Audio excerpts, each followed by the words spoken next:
En communication, soyez capable d'écouter le contraire de ce que vous soutenez. Bonjour à tous. Ce n'est pas facile, je le sais, mais j'ai remarqué quelque chose de très important. Dans les groupes, les équipes, les familles et même dans les couples entre mari et femme, ce qui bloque souvent, ce n'est pas tant l'absence de la communication, mais c'est en fait l'incapacité d'écouter le contraire de ce que l'on soutient. Je me suis rendu compte que l'on s'attache tellement à son opinion qu'on devient sourd à toute autre vérité, à ce que les autres peuvent dire. Cher auditeur, sache qu'il n'y a pas que ce que tu penses qui est juste. Quelqu'un d'autre peut avoir un éclairage que toi tu n'as pas vu. Quelqu'un peut t'apporter mieux. Quelqu'un peut même te redresser si tu sais vraiment écouter.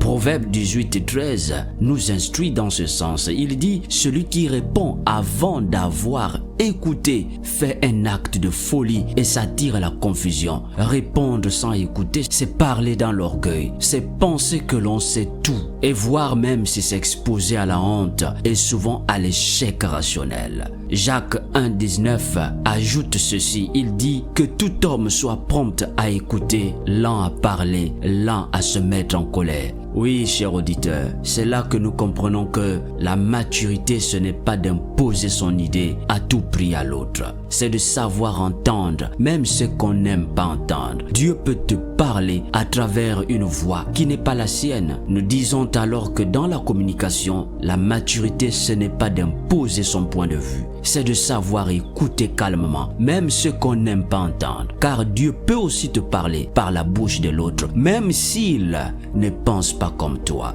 Reste béni et n'oubliez pas de partager.